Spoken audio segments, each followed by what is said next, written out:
श्री माधा वल्लभ लाल जय हो जय हो। बोल सत्यनारायण भगवान की जय। बोल वृंदावन बिहारी लाल की जय। पुष्प हाथ में ले लो बस। पुष्प सभी ले लीजिएगा, आपस में बांट लीजिएगा। सर्वप्रथम श्री सत्यनारायण भगवान के श्री चरणों में कोटि कोटि नमन। हे प्रभु परमेश्वर, हम कथा प्रारंभ कर रहे हैं। बोल ठाकुर जी महाराज की, बोल वृंदावन बिहारी लाल की जय। व्रत करने वाला पूर्णिमा व संक्रांति के दिन सायकाल को स्नादि से निवृत्त होकर पूजा स्थान पर आसन पर बैठकर श्रद्धा पूर्वक श्री गणेश, गौरी, वरुण, विष्णु आदि सभी देवताओं का ध्यान करके पूजन करे और संकल्प करे कि मैं श्री सत्यनारायण भगवान स्वामी का पूजन कथा श्रवण सदैव करूंगा। पुष्प हाथ में लेकर नारायण का ध्यान करें। यज्ञोपवीत पुष्प धूप निवेद्य आदि से युक्त होकर स्तुति करे कि हे भगवान, मैंने श्रद्धा पूर्वक फल जल आदि सब सामग्री आपको अर्पण की है, इसे स्वीकार कीजिए। मेरा आपको बारंबार नमस्कार है। तत्पश्चात श्री सत्यनारायण भगवान की कथा पढ़े अथवा श्रवण करे। बोल सत्यनारायण भगवान की जय। एक समय नैमिषारण्य ने तीर्थ सनकादि 88,000 ऋषियों ने श्री सूत जी से पूछ लिया कि हे प्रभु, इस कलयुग में वेद विद्या रहित मनुष्य को प्रभु भक्ति किस प्रकार मिलेगी तथा उनका उद्धार कैसे होगा? हे मुनि श्रेष्ठ, कोई ऐसा तप कहिए जिससे थोड़े समय में पुण्य प्राप्त होवे तथा मनवांछित फल मिले। ऐसी कथा सुनने की हमारी इच्छा है। सर्वशास्त्र ज्ञाता श्री सूत जी कहते हैं कि हे वैष्णवों, मैं पूज्य आप सबने प्राणियों के हित की बात पूछी है।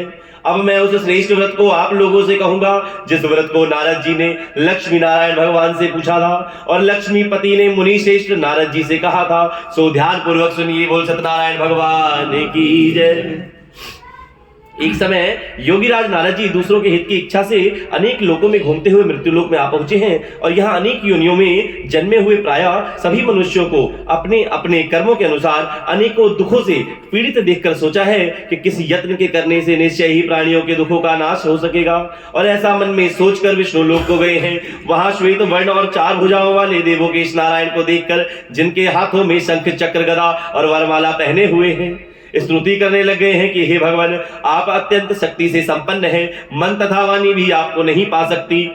आपका आदि मध्य अंत भी नहीं है। आप निर्गुण स्वरूप सृष्टि आदि भूत व भक्तों के दुखों को नष्ट करने वाले हो। आपको मेरा बारंबार नमस्कार है। बोल सत्यनारायण भगवान की जय। अब नारद जी इस प्रकार की स्तुति सुनकर विष्णु भगवान से कह रहे हैं कि हे मुनि श्रेष्ठ, आपके मन में क्या है और यहाँ पर किस काम के लिए आगमन हुआ है, निसंकोच कहिए। तब भगवान कहते हैं कि मृत्यु लोक में सब मनुष्य जो अनेक योनियों में पैदा हुए हैं, अपने अपने कर्मों के द्वारा अनेक प्रकार से दुखी हो रहे हैं। हे नाथ, यदि आप मुझ पर दया रखते हो तो बतलाइए कि उन मनुष्यों के सब दुख थोड़े प्रयत्न से कैसे दूर हो सकते हैं। श्री विष्णु भगवान जी कहते हैं कि हे नारद, मनुष्यों की भलाई के लिए तुमने बहुत अच्छी बात पूछी है। जिस काम के करने से मनुष्य मोह से छूट जाता है वह मैं कहता हूँ सुनो।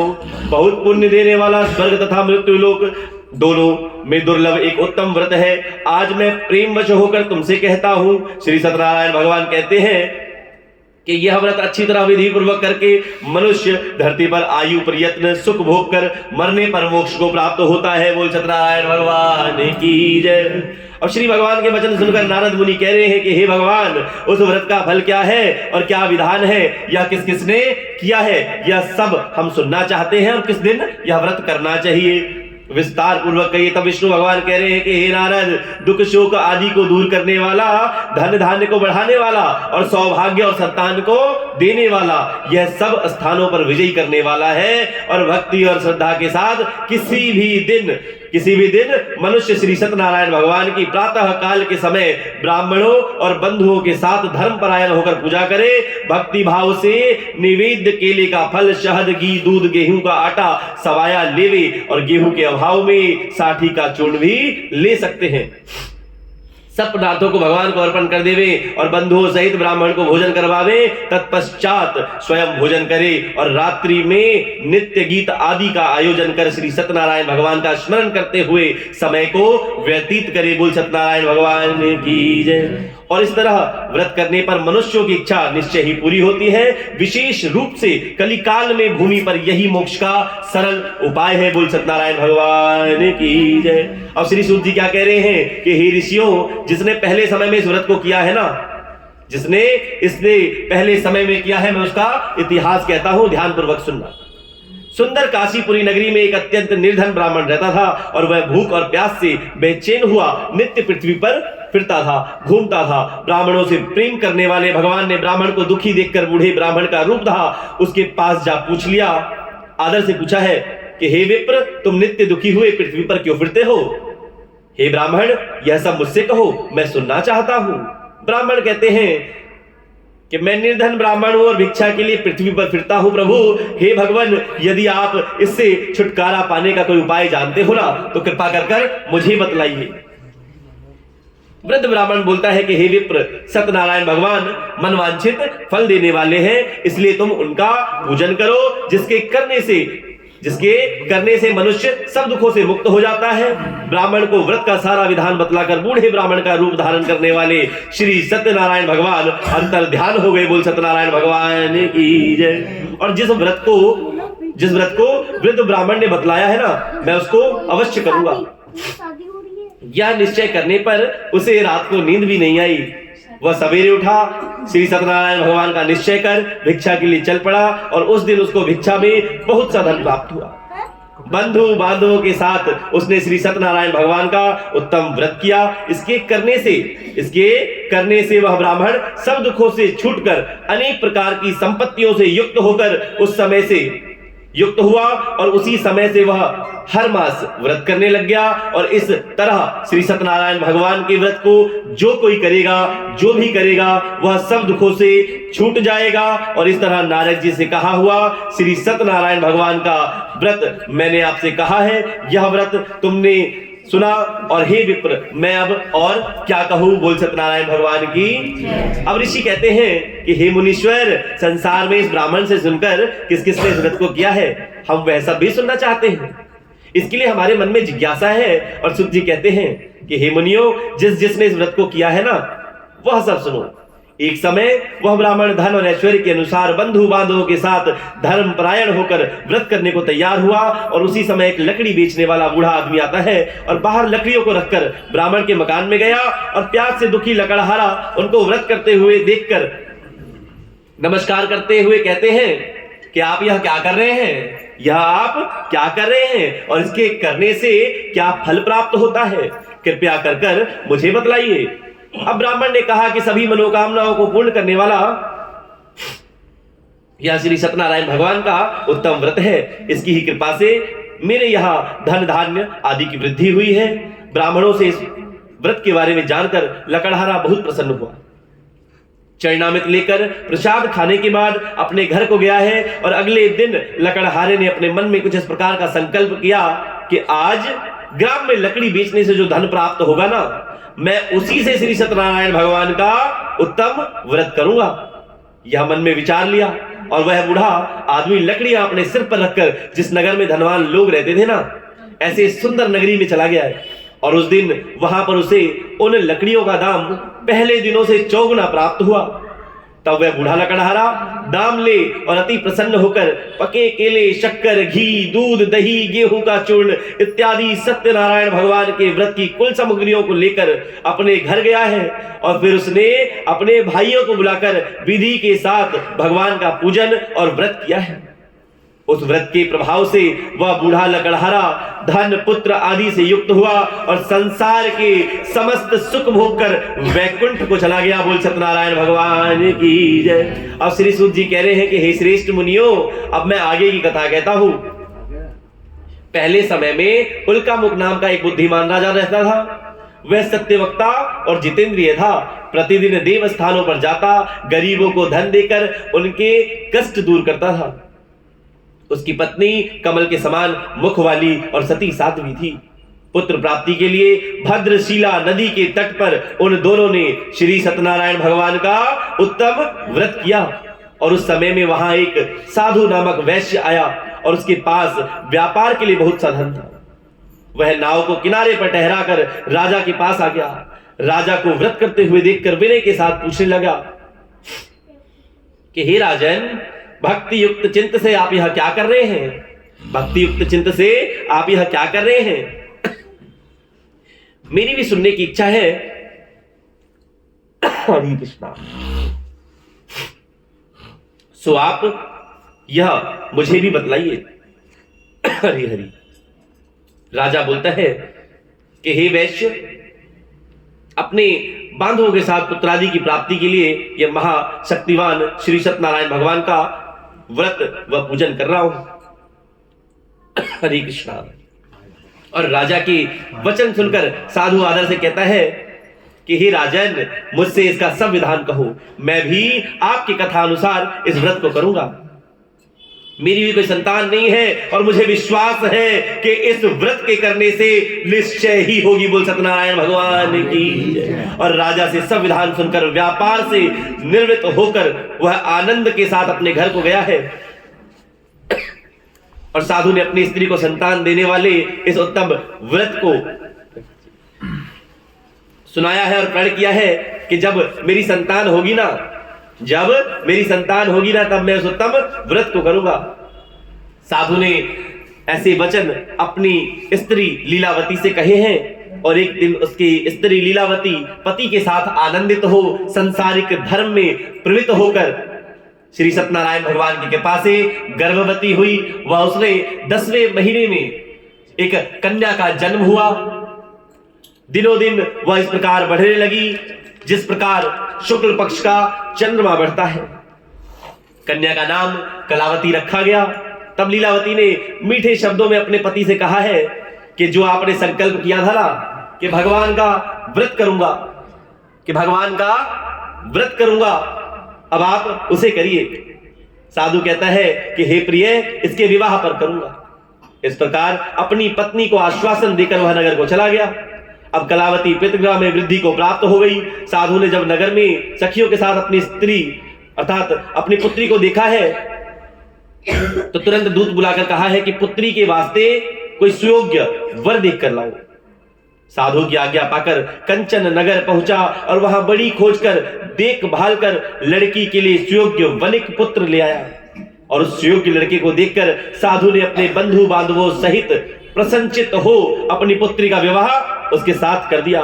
किंतु दुर्भाग्य से विवाह के समय भी उस व्रत को करना भूल गया। तब श्री सत्यनारायण भगवान क्रोधित हो गए और साधु को श्राप दिया कि तुम्हें दारुण दुख प्राप्त होगा। अपने कार्य में कुशल साधु वैश्य जमाता सहित समुद्र के समीप स्थित रत्नपुर नगर में गया है। और वहां दोनों ससुर जमाई चंद्रकेतु राजा के उस नगर में व्यापार करने लग गए हैं। और एक दिन भगवान सत्यनारायण की माया से प्रेरित कोई चोर राजा का धन चुराकर भागे जा रहा था। किंतु राजा का सारा धन चोरों ने वहीं चुपचाप रख दिया जहां वह ससुर जमाई बैठे हुए थे। राजा के दूतों ने सारा धन ससुर जमाई के पास रखा हुआ देखा तो वह दोनों को बांध कर ले गए हैं। दोनों को बांध कर ले गए और राजा के समीप जाकर कहते हैं कि हे राजन, हम यह दो चोर पकड़ कर लाए हैं, कृपया आज्ञा दीजिए। राजा की आज्ञा के अनुसार दोनों को कठोर कारावास में डाल दिया गया और उनका जो भी धन था वह सब उनसे छीन लिया गया। भगवान के श्राप के कारण साधु वैश्य की पत्नी व पुत्री भी घर पर बहुत दुखी हुई। उसके घर में जो धन रखा था ना वह चोर चुरा कर ले गई। शारीरिक व मानसिक पीड़ा, भूख व प्यास से अति दुखित हो अन्न की चिंता में कलावती एक ब्राह्मण के घर गई है और वहां उसने श्री सत्यनारायण भगवान का व्रत होते हुए देखा। फिर कथा सुनी और प्रसाद ग्रहण कर रात को घर आई है। माता ने कलावती से कहा कि हे पुत्री, अब तक तू कहां रही, वह तेरे मन में क्या है? कलावती कहती है कि हे माता, मैंने एक ब्राह्मण के घर श्री सत्यनारायण भगवान का व्रत व कथा होते हुए देखा और सुना है। कन्या के वचन सुनकर लीलावती भगवान के पूजन की तैयारी करने लग गई और लीलावती ने परिवार और बंधुओं सहित श्री सत्यनारायण भगवान का पूजन किया और वर मांगा है। कि मेरे पति और दामाद शीघ्र घर आ जावे। साथ ही प्रार्थना की कि हम सबका अपराध क्षमा करो। श्री सत्यनारायण भगवान इस व्रत से संतुष्ट हुए। राजा चंद्रकेतु को स्वप्न में दर्शन देकर कहा है कि हे राजन, जिन दोनों वैश्यों को तुमने बंदी बना रखा है ना, वह निर्दोष है और उन्हें प्रातः ही छोड़ दो, और जो भी धन तुमने उनका ग्रहण किया है उन्हें लौटा दो, नहीं तो मैं तेरा धन धान्य राज्य पुत्र आदि सब नष्ट कर दूंगा। अब राजा से ऐसे वचन कहकर भगवान अंतर ध्यान हो गए और प्रातः काल राजा चंद्रकेतु ने सभा में अपना स्वप्न सुनाया है। फिर दोनों वनिक पुत्रों को कैद से मुक्त कर सभा में बुलाया। दोनों ने आते ही राजा को नमस्कार किया। राजा मीठे वचनों में बोलता है कि हे महानुभावो, तुम्हें भावीवश ऐसा कठिन दुख प्राप्त हुआ, अब कोई भय नहीं है। और ऐसा कहकर राजा ने उनको नए नए वस्त्राभूषण पहनवाए। जितना धन लिया था उससे 2 गुना धन देकर आदर सहित विदा किया। दोनों वैश्य अपने घर को चल दिए हैं। श्री सूत जी वैश्य के मंगलाचार करके यात्रा आरंभ की और अपने नगर को चल पड़े। उनके थोड़ी दूर निकलने पर ना अभिमानी वनिक हंसता हुआ कहता है,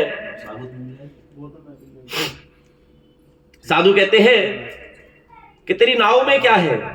अभिमानी वनिक हंसता हुआ कहता है, मेरी नाव में तो बैल और पत्ते भरे हुए हैं। आप क्यों पूछते हो? क्या धन लेने की इच्छा है? ले ले। वैश्य का कठोर वचन सुनकर भगवान ने कहा, तुम्हारा वचन सत्य हो। और दंडी से ऐसा कहकर वहां दूर चले गए और कुछ दूर जाकर समुद्र के किनारे बैठ गए हैं। दंडी के जाने पर वैश्य ने नित्य क्रिया करने के बाद नाव को ऊंचा उठा हुआ देखकर अचंबा किया है और नाव में बैल पत्ते आदि देखकर मूर्छित हो जमीन पर गिर पड़ा। फिर मूर्छा खुलने पर अत्यंत शोक प्रकट करने लग गया। तब उनका दामाद बोला कि आप शोक ना करें, आप शोक ना करें, यह दंडी का श्राप है, अतः हमें उनकी शरण में चलना चाहिए, तभी हमारी मनोकामना पूरी होगी। बोल सत्यनारायण भगवान की। अब दंडी के पास पहुंचे, अत्यंत भक्तिभाव से नमस्कार करके कहते हैं कि हे भगवान, आपकी माया से मोहित तो स्वयं ब्रह्मा आदि आपके रूप को नहीं जानते, तब मैं अज्ञानी कैसे जान सकता हूं? आप प्रसन्न होइए, मैं सामर्थ्य के अनुसार आपकी पूजा करूंगा, मेरी रक्षा करो और पहले के समान नौका में धन भर दो। उसके भक्ति युक्त वचन सुनकर भगवान प्रसन्न हो गए। उसकी इच्छा अनुसार वर देकर अंतर ध्यान हो गए। तब उन्होंने नाव में आकर देखा कि नाव धन से परिपूर्ण है और फिर भगवान का, श्री सत्यनारायण भगवान का पूजन कर साथियों सहित अपने नगर को चल पड़े। बोल सत्यनारायण भगवान की जय। जब अपने नगर के निकट पहुंचा तब दूत को घर भेजा। दूत ने साधु के घर जा उसकी स्त्री को नमस्कार कर कहा कि साधु अपने दामाद सहित इस नगर के समीप आ गए हैं। और ऐसा वचन सुनकर साधु की स्त्री बड़े हर्ष के साथ सत्यदेव का पूजन कर पुत्री से कहा है कि मैं अपने पति के दर्शन को जाती हूँ, तू कार्य पूर्ण कर कर शीघ्र आना। परंतु कलावती माता के वचनों को अनसुना कर कर प्रसाद को छोड़कर अपने पति के दर्शन को जाती है। प्रसाद की अवज्ञा के कारण श्री सत्यदेव रुष्ट हो गए। उसके पति को नाव सहित पानी में डुबो दिया। कलावती अपने पति को ना देखकर रोती हुई जमीन पर गिर पड़ी और इस तरह नौका को डूबा हुआ कन्या को रोता हुआ देखकर साधु दुखित हो बोला कि हे प्रभु, मुझसे या मेरे परिवार से जो भूल हुई है ना प्रभु, उसे क्षमा करो। उसके दीन वचन सुनकर सत्यदेव प्रसन्न हो गए और आकाशवाणी हुई कि हे साधु, तेरी कन्या मेरे प्रसाद को छोड़कर आई है, इसीलिए इसका पति अदृश्य हुआ है। यदि वह घर जाकर प्रसाद खाकर लौटे तो इसको इसके पति के दर्शन अवश्य होंगे, अवश्य मिलेंगे। और ऐसी आकाशवाणी सुनकर कलावती ने घर पहुंचकर प्रसाद खाया, फिर आकर पति के दर्शन किए हैं। तत्पश्चात साधु ने बंधु बांधवों सहित सत्यदेव भगवान का विधि पूर्वक पूजन किया और उस दिन से वह प्रत्येक पूर्णिमा को सत्यनारायण भगवान का पूजन करने लग गई और फिर इस लोक का सुख भोग कर अंत में स्वर्ग लोक को गए। बोल सत्यनारायण भगवान की जय। अब श्री सूत जी क्या कह रहे हैं कि हे ऋषियों, मैं एक और कथा कहता हूं। प्रजा पालन में लीन तुंगध्वज नाम का एक राजा था। उसने भी भगवान का प्रसाद त्याग कर बहुत दुख पाया। एक समय वन में जाकर वन्य पशुओं को मारकर बड़ के पेड़ के नीचे आया। वहां उसने ग्वालों के भक्ति भाव से बंधुओं सहित सतदेव भगवान का पूजन करते देखा, परंतु राजा अभिमानवश देखकर भी वहां पर नहीं गया और ना ही उसने नमस्कार किया। जब ग्वालों ने भगवान का प्रसाद उसके सामने रखा तो वह प्रसाद को त्याग कर अपने सुंदर नगरी को चल पड़ा। जब वह वहां पहुंचा तब उसने अपना सब कुछ नष्ट पाया। तब वह जान गया कि यह सब भगवान ने ही किया है। तब वह उसी स्थान पर ग्वालों के समीप गया, विधि पूर्वक पूजन कर प्रसाद खाया। सत्यदेव की कृपा से जैसा पहले था वैसा फिर से हो गया और फिर दीर्घ काल तक सुख भोग कर मरने पर स्वर्ग लोक को गया। बोल सत्यनारायण भगवान की जय। जो मनुष्य इस परम दुर्लभ व्रत को करते हैं और करेगा, भगवान की कृपा से उसे धन धान्य की प्राप्ति होगी। निर्धन धनी बंधी बंधन से मुक्त होकर निर्भय हो जाता है। संतानहीनों को संतान की प्राप्ति होती है और सब मनोरथ पूर्ण होकर वैकुंठ हो जाता है। बोल सत्यनारायण भगवान की जय। जिन्होंने पहले समय में इस व्रत को किया है उनके अगले जन्म की कथा कहता हूं। वृद्ध सतानंद ब्राह्मण ने सुदामा का जन्म लेकर मोक्ष प्राप्त किया। बोल सत्यनारायण भगवान की जय। उल्का मुख नाम का राजा दशरथ होकर वैकुंठ को प्राप्त हुआ। बोल सत्यनारायण भगवान की जय। साधु राम के वैश्य ने मोरध्वज बनकर अपने पुत्र को आरे से चीर कर मोक्ष प्राप्त किया। बोल सत्यनारायण भगवान की जय। महाराज तुंगध्वज स्वयं भूबलु हुए। उन्होंने बहुत से लोगों को श्री हरि भगवान राम की भक्ति में लीन कर स्वयं मोक्ष प्राप्त किया। लकड़हाला भील अगले जन्म गुहलाभ निषाद राजा हुआ, जिसने भगवान राम के चरणों की सेवा कर मोक्ष प्राप्त किया। बोल सत्यनारायण भगवान की जय। श्री कृष्ण गोविंद हरि मुरारी हे नारायण वासुदेवा। श्री कृष्ण गोविंद हरे मुरारी हे नारायण वासुदेवा। श्री कृष्ण गोविंद हरे मुरारी हे